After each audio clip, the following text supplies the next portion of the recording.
Her husband threw her and their baby out after his mother's death. But a sealed envelope changed everything.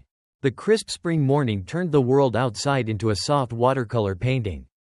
Sarah Miller paused at the heavy door of the lawyer's office, cradling her sleeping son, Noah, close to her chest. His tiny body radiated warmth, the only thing keeping her grounded on this chilly day. In her right hand, she clutched a worn folder, everything left of her old life. "Don't beg, don't cry, no matter what," she told herself, the words pounding in her head, drowning out the ache of sleepless nights. The door felt heavier than she expected. Sarah hesitated, caught between her past and an uncertain future. One more step, and there's no turning back. She took a deep breath and pushed the door open with her shoulder. The waiting room was spotless, like a hospital room where old lives are cut away. The receptionist gave her a quick, judging glance, worn jacket, pale face, a baby wrapped in a simple blanket. "Sarah Miller, here for the will reading," Sarah said, her voice surprisingly steady. The woman nodded and pointed to a door down the hall. "They're waiting. Everyone's already here." Everyone. The word burned in her chest. Sarah knew who everyone was. 4 years ago, the company party sparkled like a fancy perfume. Glamorous but a little overwhelming. Sarah, fresh out of college with a business degree, stood by the buffet table, watching the swirl of colorful drinks. Her new job as an assistant accountant made her feel like an imposter in this shiny world. "Sparkling water?" a deep voice asked. So close she felt the warmth of his breath. She turned to meet a pair of sharp blue eyes. It was James Carter, the company co-owner whose name was whispered with awe in the office halls. "Thanks," she said, taking the glass, trying to keep her hands steady. "Miller, right? Assistant accountant?" His tone carried a hint of amusement. "Yes, started 3 months ago." James studied her like she was a puzzle he wanted to solve. "Enjoying it?" "It's engaging," she replied carefully. He laughed, loud and open, tilting his head back. "That's a polite way to say boring. Ledgers, numbers, reports, it's mind-numbing." His face turned serious. "You're too smart for this place. Sarah, I checked your resume, top grades. Internship abroad, fluent in 2 languages. I could offer you something better." His words felt like a door to a bigger life, one where her talents wouldn't gather dust in a cubicle. But there was a chill in his offer, a warning she brushed off like a pesky fly. 3 years ago, Ms. Clara Thompson's sewing studio hummed with creativity and order. Big windows let in golden sunlight, dancing over neat stacks of fabric, mannequins, and sewing machines. The air smelled of cotton, wool, and Clara's subtle, earthy perfume. Clara worked on a tricky jacket collar, her focus unbroken, though Sarah knew she was aware of every move she made since the bell above the door chimed. "Sit," Clara said, her voice calm but firm, like a teacher addressing a student. Sarah perched on a chair, feeling like a kid in the principal's office. Finishing a stitch, Clara looked up, her green eyes sharp as spring leaves. Her high cheekbones and faint wrinkles spoke of a woman who made tough choices and lived with the results. "So," Clara set her work aside, wiping her fingers with a crisp handkerchief. "You're dating my son?" It wasn't a question. "Yes, for 8 months," Sarah said, hating the wobble in her voice. "Do you like James, or what he could give you?" Clara's words cut like a blade. Sarah flinched at the bluntness, but a surge of honesty rose inside her, washing away her practiced politeness. "I like that he believes in me more than I believe in myself," she said, meeting Clara's gaze. "When I'm with him, I feel like I can do anything. It's thrilling and terrifying." Clara studied her for a long moment. Then a faint smile softened her face. "That's a good answer." Sarah didn't yet understand the weight of that approval. 2 years ago, the California sun poured over the patio of a beachside restaurant. Their honeymoon felt like a dream, luxury hotel. Private beach, sunset boat rides. James spent money freely, as if proving something to the world. They'd been waiting for their reserved table for 20 minutes. Sarah noticed the first signs of James's irritation: tight jaw, narrowed eyes. "I'll check what's wrong," she offered, hoping to ease the tension. "Stay," he snapped, when the host finally approached. Apologizing for a booking mix-up, James exploded. "Do you know who I am?" His voice was sharp with barely contained anger. "I paid more for our suite than you make in a year. And you keep me waiting?" The host paled, James's voice grew louder. Other diners turned to stare. Sarah felt her face burn with embarrassment. "James, it's fine," she said, touching his arm. "They're getting our table." "I didn't ask you," he said coldly, making her pull back. Minutes later, they were seated at the best table. And James was charming again. Sarah told herself, "He's just stressed. It's just this once." She'd repeat that lie many times. The lawyer's office felt smaller than it was, the air thick with tension. James lounged in a chair by the desk, his arm draped over the back of the seat where Emily, a 24-year-old with a flawless face and icy eyes, sat. They exchanged smirks, like kids hiding a secret prank. Sarah felt their gazes, mocking, superior, like wolves circling prey. Noah stirred, whimpering, and Sarah held him tighter, her only shield in this cold room. "Sorry for being late," the lawyer, an older man with kind eyes, said as he sat. "Let's begin the reading of Clara Thompson's will." Legal terms flowed like a slow river. Sarah barely listened until a sentence froze her blood. "All property, including Thompson Designs, the family estate, and bank accounts, goes to my only son, James Carter." James sat up, his face glowing with victory. "Also," the lawyer continued, "Mrs. Thompson leaves a sealed envelope for Sarah Miller." James let out a short, scornful laugh. "That's it?" he asked. "Yes, that's all," the lawyer said, handing Sarah a plain envelope with a wax seal. "You must sign the inheritance acceptance later." "Oh." Disappointed, Sarah? James cut in, pulling Emily closer. "Did you think my mom would leave anything to a nobody like you? You got a mortgage to pay. Clear out the apartment by tonight. Emily and I have plans." Something inside Sarah snapped, not her heart, but the last chains of fear and dependence. At rock bottom, there's nowhere left to fall. Stand tall, look him in the eye. Don't give in, she commanded herself, slowly, with a dignity she didn't feel but desperately clung to. Sarah stood, her back straightened, her chin lifted. Noah, as if sensing her resolve, quieted in her arms. "I won't ask you for anything, James," she said softly but firmly. "Never again." A flicker of surprise crossed his face. This Sarah, steady, unyielding, was a stranger to him. Without waiting for a reply, she walked out, carrying her son and the mysterious envelope. The summer breeze tugged at Sarah's loose hair as she sat on a park bench.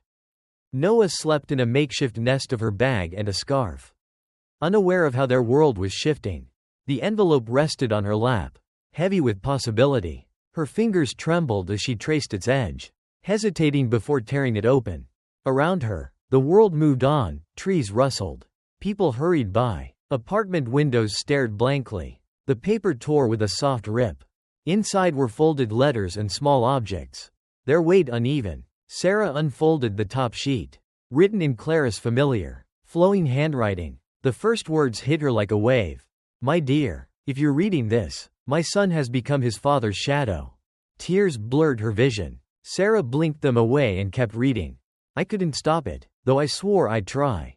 The breeze grew stronger, but Sarah didn't feel the chill. Each word was a revelation. "I watched you suffer, saw how my son dimmed your light, but I also saw your strength, hidden even from you." Clara had secretly prepared a fresh start for Sarah and Noah. "This envelope holds your choice. Take this help or walk away. It's yours to decide." Sarah gently moved Noah to the bench, propping him with her bag, and dove deeper into the letter. Her face shifted, disbelief, wonder, gratitude, then a mix of fear and hope. Clara had paid off their apartment's mortgage, ensuring James couldn't claim it. But that was just the start. She'd bought Sarah a small house in a quiet town 300 miles away and set up a modest sewing studio. Fully equipped. In this envelope, you'll find keys to your new home and studio, a map with addresses, and a bank card with enough money to start over. Clara had even arranged trusted contacts, Mr. Henry Brooks and his sister, Laura, to help Sarah settle in. Sarah turned the page. A small keyring with a wooden bird charm, a bank card, and a folded map with marked addresses slipped out. "You have a chance I never had. Don't let fear stop you," Clara wrote. "Fear is a cruel jailer because we hand it the keys to our cage." The words stirred a memory from 2 years ago. It was a rainy fall evening, and Sarah, pregnant with Noah, sat in Clara's kitchen, James was away on a trip, and Clara had invited her for tea, an unusual request Sarah couldn't refuse. They sipped from delicate porcelain cups, part of an old family set painted with flowers.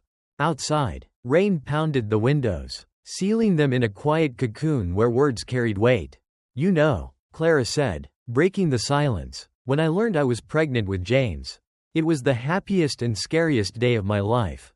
Sarah looked up, surprised by the confession. "Happy because I always wanted a child," Clara continued, tracing the cup's rim. "Scary because it meant I could never leave his father, no matter what he did to me." "What do you mean?" Sarah asked, though she already sensed the answer. Clara stared past the walls, lost in her past. His father was charming and cruel in equal measure. It often goes together. She sipped her tea. "I built my business to escape, but by the time it succeeded, I was too worn down to leave. Being a victim becomes a habit, deeper than you realize." Sarah's hand rested on her belly, where Noah slept. "Why tell me this?" Clara met her eyes, her gaze heavy with pain. "Because I see myself in you," she said softly, "and I'm afraid for you." Sarah's fingers tightened on the letter, pulling her back to the present. The next lines threw her back to that same night, when their talk grew even more personal. "You're exaggerating," Sarah had said, defending James. "He's just short-tempered sometimes. He's his father's mirror." Clara cut in sharply. "I didn't want to see it, but it's true." She stood and faced the rain-streaked window, her silhouette stark against the glass. "James grew up watching his father belittle me. I thought he'd learn not to. Instead, he learned it's allowed." Turning back, Clara's eyes glistened with rare tears. "I'm sorry I couldn't raise a better husband for you." That night, they talked until dawn. Sarah learned of Clara's journey through a toxic marriage, her strength preserved through her craft. She heard of Clara's first love, lost to fear, and how she built her studio, stealing moments from a controlled life. Clara's hope that James would be different had faded painfully. A sudden gust brought raindrops, and Sarah moved Noah to a sheltered part of the bench. Digging into the envelope, she found another document, a medical report confirming Noah's recent checkup. Clara had thought of everything. "I trust you'll make the right choice." The letter ended, "Whatever you decide, know I love you like a daughter and Noah like my own grandson." It gave a number for Henry Brooks, who'd wait a week for her call. Sarah reread the final lines, her decision solidifying. The choice was already made, she just needed the courage to embrace it. Looking around, every corner of the park held memories of James's cutting words, his absences, his lies, his irritation at Noah, as if their son was a burden, not a blessing. Clara's sudden death, a heart attack, had stunned Sarah. But James's reaction was chilling. Not grief but grim satisfaction. "It's all mine now," he'd said. Sarah hadn't noticed her tears until one splashed onto the letter. Smudging the ink, she wiped it gently with her sleeve. For the first time in years, she had a choice. Back in the apartment, once a cozy home, now a gallery of broken dreams. Sarah packed methodically. She took only essentials, clothes for her and Noah, documents, a few toys. Each item sparked memories, joyful and painful. A photo of her and James laughing by the ocean from their first magical vacation. A chipped mug from one of his angry outbursts. A rattle he'd thrown when its noise annoyed him. Hidden bruises she'd blamed on clumsiness. Sarah paused at a family portrait in the living room, her, James, and newborn Noah. The perfect family. Her own eyes in the photo shocked her, fear already lurking, though she'd refused to see it. "I blinded myself," she thought, tucking the photo into her bag. Noah deserved to know his father someday, even if only through a picture. A sharp knock startled her, her heart racing. "James?" He said he'd come later. Was it a threat? Panic gripped her until she saw a delivery man through the peephole. "Package for Sarah Miller," he said, handing her a heavy box. "Needs your signature." Inside were neatly packed fabrics, silk, wool, cotton, along with threads, lace, and buttons. A small case held silver scissors engraved with Court Clara's initials. A note read, "This is your life now. You decide." Sarah ran her fingers over the scissors, imagining the beauty they'd created in Clara's hands. Her resolve hardened. In the bedroom, where love had tangled with fear and despair, Sarah studied her reflection. The woman staring back was both familiar and new, eyes fierce with determination, edged with calm. She slid off her wedding ring. No longer a symbol of love but a mark of ownership. She left it on the dresser. A small circle with no power over her anymore. 2 bags waited in the hall, her entire past life. Noah slept in his carrier. Lulled by her packing, she lifted him, kissing his soft head. "We'll be okay," she whispered. "Mommy promises." She left the apartment without looking back. Some doors are meant to stay closed. The train pulled away, its rhythm steady and unstoppable. Sarah gazed out the window as the city faded, its lights blurring into a glowing streak. Noah slept beside her, wrapped in a blanket, his peaceful breaths a quiet song of hope. Her reflection in the glass showed fear and strength. 2 versions of herself, the woman she was and the one she'd become. Scared to start over? She asked herself. Yes, but it's scarier to stay. The last city light vanished, and the train carried her toward a new dawn.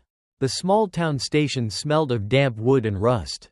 Cracked platform tiles and peeling paint hinted at faded glory. Dim lights hung under a high ceiling, casting long shadows. Noah slept in her arms, unaware their world had flipped upside down. Dawn painted the sky pale pink as early passengers scattered into the morning mist. A sleepless night on the train left Sarah exhausted, her heart heavy with uncertainty. She walked along the old station, its 1960s brickwork worn but sturdy. High ceilings and arched windows spoke of a prouder past.